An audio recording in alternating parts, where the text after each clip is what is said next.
Hi ಗೆಳೆಯರೇ, ನಾನು ಮಂಜುಳ. ವಯಸ್ಸು 30. ನಾನು ವಿಜಯಪುರದಲ್ಲಿ ಇರ್ತೀನಿ. ನನ್ನ ಮಾವ ಸರ್ಕಾರಿ ಕೆಲಸ ಮಾಡುತ್ತಿದ್ದರು.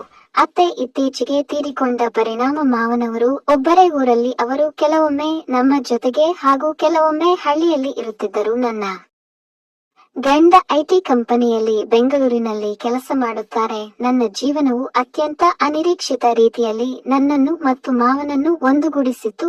ಇತ್ತೀಚೆಗೆ ನಾನು ಬೇಸಿಗೆ ರಜೆಗೆಂದು ಮಕ್ಕಳೊಡನೆ ಊರಿಗೆ ಬಂದಿದ್ದೆ. ಮಾವ ನನ್ನ 3 ವರ್ಷದ ಮಗನನ್ನು ಕರೆದುಕೊಂಡು ಹೊಲಕ್ಕೆ ಹೋಗುವುದು, ಅವನಿಗೆ ಸುತ್ತಾಡಿಸುವುದು ಮಾಡುತ್ತಿದ್ದರು.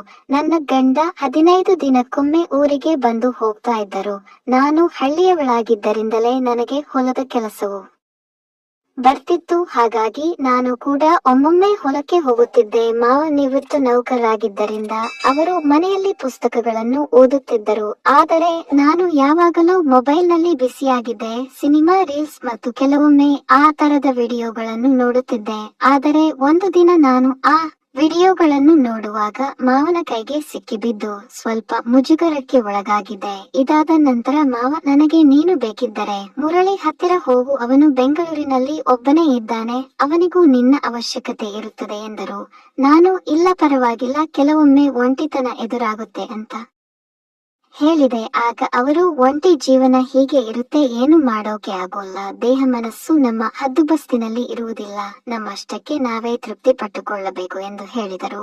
ನಾನು ಸರಿ ಮಾವ ಅಂತ ಹೇಳಿ ಸುಮ್ಮನಾಗಿದ್ದೆ. ಆದರೆ ಮಾವ ಅದನ್ನು ಯಾಕೆ ಹೇಳಿದ್ದರು ಅಂತ ನನಗೆ ಆಮೇಲೆ ಅರ್ಥವಾಯಿತು. ಆದರೆ ನನ್ನ ಗಂಡ ಐಟಿಯಲ್ಲಿ ಕೆಲಸ ಮಾಡುತ್ತಿದ್ದರಿಂದ ಆತ ನನ್ನ ಜೊತೆ ಯಾವಾಗಾದರೂ ಒಮ್ಮೆ ಮಾತ್ರ ಏಕಾಂತದಲ್ಲಿ ಸೇರುತ್ತಿದ್ದ. ಹೆಚ್ಚೆಂದರೆ ನಾವು 9 ವರ್ಷದಲ್ಲಿ 50 ಸರಿ ಸೇರಿದ್ದವು ಅಷ್ಟೇ. ಅವರು ನನ್ನ ಬದಲು ಅವರ ಕೆಲಸವನ್ನು ಪ್ರೀತಿಸುತ್ತಿದ್ದರು. ಹಾಗಾಗಿ ನನಗೆ ಏಕಾಂಗಿತನ ಕಾಡುತ್ತಿತ್ತು. ಈ ಬಾರಿ ಊರಿಂದ ಬರುವಾಗ ಒಂದು ನಿರ್ಧಾರ ಮಾಡಿ ಬಂದಿದ್ದೆ. ಅದು ಏನೆಂದರೆ, ಹೇಗಾದರೂ ಮಾಡಿ ಮಾವನೊಂದಿಗೆ ಏಕಾಂತದಲ್ಲಿ ಸೇರಬೇಕು. ಅತ್ತೆ ಕೂಡ ಮೃತಪಟ್ಟು 8 ವರ್ಷವಾಗಿದೆ, ಅವರಿಗೂ ಕೂಡ ಸುಖ ಬೇಕಿರುತ್ತೆ ಅಂತ ಅಂದುಕೊಂಡಿದ್ದೆ. ಹಾಗಾಗಿ ನಾನು ಬೇಕಂತಲೇ ಮನೆಯಲ್ಲಿ, ಅವರು ಮನೆಯಲ್ಲಿ ಇದ್ದಾಗಲೇ ಕಸಗುಡಿಸುವುದು, ಮಗುವಿಗೆ ಹಾಲು ಕುಡಿಸುವುದು ಮಾಡುತ್ತಿದ್ದೆ. ಅವರು ಕೂಡ ನನ್ನ ಅಂದವನ್ನು ನೋಡಿ ನೋಡದಂತೆ ನಟಿಸುತ್ತಿದ್ದರು. ಹೀಗೆ ಒಂದು ನಾನು ಬೇಕಂತಲೇ ಮಾವ ಮನೆಯಲ್ಲಿ ಇದ್ದಾಗ ಬಾಗಿಲು ಮುಚ್ಚದೆ ಜಳಕ ಮಾಡುತ್ತಿದ್ದೆ. ಆಗ ಮಾವ ನನ್ನ ಅಂದವನ್ನು ನೋಡಿದರು. ನಾನು ಶಾಕ್ ಆದವಳಾದಂತೆ ನಿಂತಿದ್ದೆ. ಅದಾದ ಮೇಲೆ ಅವರು ನನ್ನನ್ನು ನೋಡುವ ದೃಷ್ಟಿಕೋನವು ಬದಲಾಯಿತು. ಏಕೆಂದರೆ ನಾನು ಅದೇ ದಿನ ಬಟ್ಟೆ ತೊಳೆಯಬೇಕಾದರೆ ಸ್ವಲ್ಪ ಕಲೆಗಳು ಬಿದ್ದಿದ್ದು ನೋಡಿ ನನಗೆ ಎಲ್ಲವೂ ಅರ್ಥವಾಗಿತ್ತು. ಹಾಗಾಗಿ ನಾನು ಇನ್ನಷ್ಟು ಹೊಸ ಐಡಿಯಾಗಳನ್ನು ಮಾಡತೊಡಗಿದೆ. ನಾನು ಅವರಿಗೆ ಮೊಬೈಲ್ನಲ್ಲಿ ಹಳೆ ಸಿನಿಮಾ ತೋರಿಸ್ತೀನಿ ಅಂತ ಮೈ ತಾಗುವಂತೆ ಅವರ ಪಕ್ಕದಲ್ಲಿ ಕೂರುತ್ತಿದ್ದೆ. ಹೀಗೆ ನಾನು ಹೊಸ ಉಪಾಯದಿಂದ ಆಟವಾಡುತ್ತಲೇ ಇದ್ದೆ. ಒಂದು ದಿನ ನಾವಿಬ್ಬರು ಮಗುವನ್ನು ಕರೆದುಕೊಂಡು ಹತ್ತಿರದವರ ಮದುವೆಗೆ ಹೋದಾಗ ಅಲ್ಲಿನ ರಮಣೀಯ ಸ್ಥಳಕ್ಕೆ ಹೋಗಿದ್ದೆವು. ಆಗ ನಾನು ಅತ್ತೆಯನ್ನು ಕಳೆದುಕೊಂಡ ನಿಮಗೆ ಜೀವನ ಕಷ್ಟ ಎನಿಸಿಲ್ಲವಾ, ಹೇಗೆ ಒಬ್ಬರೇ ಇರುತ್ತೀರಿ ಎಂದು ಬೇಕಂತಲೇ ಕೇಳಿದೆ. ಆಗ ಅವರು, ಏನು ಮಾಡೋದು, ಎಲ್ಲವೂ ನಾವು ಪಡೆದುಕೊಂಡು ಬಂದಿದ್ದು, ಮೊದಲಿಗೆ ಏನು ಅನಿಸ್ತಾ ಇದ್ದಿಲ್ಲ, ಇತ್ತೀಚೆಗೆ ಏನೇನೋ ಅನಿಸ್ತಾ ಇದೆ ಎಂದು ಹೇಳಿದರು. ನಾನು ಅವಾಗ ಇತ್ತೀಚೆಗೆ ಅಂದ್ರೆ ಅಂತ ಕೇಳಿದಾಗ, ಮೊದಲು ನನಗೆ ನಾನೇ ಎಲ್ಲ ಕೆಲಸ ಮಾಡುತ್ತಿದ್ದೆ, ಇವಾಗ ನೀನು ಮನೆಗೆ ಬಂದ ಮೇಲೆ ನನಗೂ ಸ್ವಲ್ಪ ಆಸರೆ ಬೇಕು ಅನಿಸ್ತಾ ಇದೆ ಅಂತ ಹೇಳಿದ್ರು. ಕೊನೆಗೆ ನಾನು ಇಲ್ಲಿ ಬಂದಿದ್ದೆ ನಿಮಗೋಸ್ಕರ, ನಿಮಗೆ ಸಹಾಯ ಆಗಲಿ ಅಂತಾನೆ ಬಂದಿದ್ದು ಅಂತ ಹೇಳಿದೆ.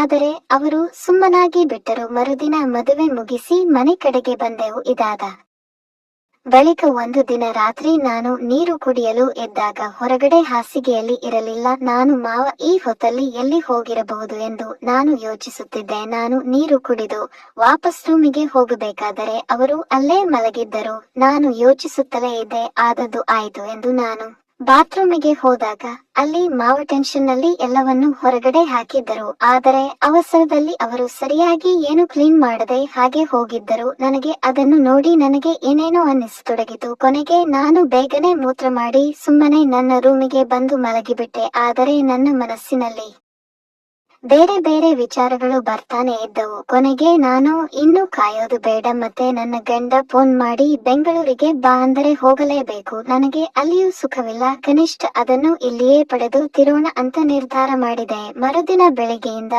ಸಾಯಂಕಾಲದವರೆಗೆ ನಾನು ಏನು ಮಾಡಬೇಕು ಅಂತ ಯೋಚನೆ ಮಾಡ್ತಾನೆ ಇತ್ತು. ಆದರೆ ರಾತ್ರಿ ಊಟವಾದ ಮೇಲೆ ಮಾವ ಟಿವಿ ನೋಡುತ್ತಾ ಕುಳಿತಿದ್ದರು. ನಾನು ಮಗುವನ್ನು ಮಲಗಿಸಿ ಹೊರಗಡೆ ಬಂದು ಸೋಫಾದಲ್ಲಿ ಕುಳಿತೆ. ಅಷ್ಟೊತ್ತಿಗೆ ಹಿಂದಿ ಹಳೆ ಸಿನಿಮಾ ಹತ್ತಿತ್ತು. ಅದರಲ್ಲಿ ಮಳೆಯಲ್ಲಿ ಡ್ಯಾನ್ಸ್ ಮಾಡುತ್ತಿರುವ ಸಾಂಗ್ ಬರ್ತಾ ಇತ್ತು. ನಾನು ಕೂಡ ಅದನ್ನೇ ನೋಡ್ತಾ ಇದ್ದೆ. ನನಗೂ ಒಂಥರ ಆಗ್ತಾ ಇತ್ತು. ಆದರೆ ನಾನು ಟಿವಿ ಕಡೆ ನೋಡ್ತಿದ್ದರೆ ಮಾವ ನನ್ನನ್ನು ನೋಡ್ತಾ ಇದ್ದರು. ಆಗ ನಾನು ಅವರನ್ನು ನೋಡಿದೆ. ಅವರು ಮತ್ತೆ ಟಿವಿ ಕಡೆಗೆ ನೋಡ್ತಾ ಇದ್ದರು. ನಾನು ನಿಧಾನವಾಗಿ ಸ್ವಲ್ಪ ಕೆಳಗಡೆ ನೋಡಿದಾಗ ಅವರ ಸ್ಥಿತಿ ನನಗೆ ಅರ್ಥವಾಯಿತು. ಕೊನೆಗೆ ಮಾವನ ಪಕ್ಕದಲ್ಲಿ ಹೋಗಿ ಏಕಾಂತದಲ್ಲಿ ಎಲ್ಲ ಆಟವನ್ನು ಆಡಿದೆ.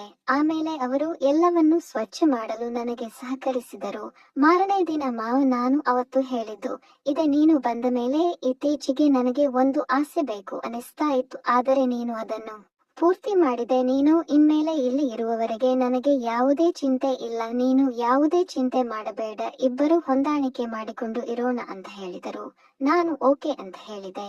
ಏಕೆಂದರೆ ಬಹಳಷ್ಟು ದಿನಗಳ ನಂತರ ನನಗೆ ತುಂಬಾ ಸುಖ ಸಿಕ್ಕಿತು. ನಾನು ಕೂಡ ಖುಷಿಯಾಗಿ ಇದೆ. ಇದಾದ ನಂತರ ಮಾವ ನನ್ನನ್ನು ಕೇವಲ ಸೊಸೆಯಾಗಿ ನೋಡದೆ ಸ್ನೇಹಿತೆಯಾಗಿ ಮತ್ತು ಆಪ್ತಮಿತ್ರಳಾಗಿ ಕಾಣತೊಡಗಿದ. ಅತ್ತೆಯೊಂದಿಗೆ ಕಳೆದ ಎಲ್ಲಾ ಘಟನೆಗಳನ್ನು ಎಳೆಯಾಗಿ ನನಗೆ ಹೇಳುತ್ತಿದ್ದ. ನಾನು ಕೂಡ ಮಾವನಿಗೆ ಆಟದ ಹೊಸ ವಿಧಾನಗಳನ್ನು ಕಲಿಸಿಕೊಟ್ಟೆ. ಅವರು ಕೂಡ ಅದಕ್ಕೆ ಸಹಕರಿಸುತ್ತಿದ್ದರು. ಮನೆಯ 4 ಗೋಡೆಗಳೇ ಅದಕ್ಕೆ ಸಾಕ್ಷಿಯಾಗಿತ್ತು. ಸ್ನೇಹಿತರೆ, ಈ ವಿಡಿಯೋ ಇಷ್ಟವಾಗಿದ್ದರೆ ದಯವಿಟ್ಟು ಇದಕ್ಕೆ ಲೈಕ್ ಮಾಡುವ ಮುಖಾಂತರ ನನಗೆ ಸಪೋರ್ಟ್ ಮಾಡಿ. ಫಸ್ಟ್ ಟೈಮ್ ನೋಡುವವರು ಸಬ್ ಮಾಡಿ, ಬೆಲ್ ಐಕಾನ್ ಕ್ಲಿಕ್ ಮಾಡಿ. ಹೀಗೆ ಮಾಡೋದು ರಿಂದ ನಾನು ಯಾವುದೇ ಹೊಸ ವಿಡಿಯೋ ಹಾಕಿದ್ರು ಅದು ನಿಮಗೆ ಫಸ್ಟ್ ಬರುತ್ತೆ.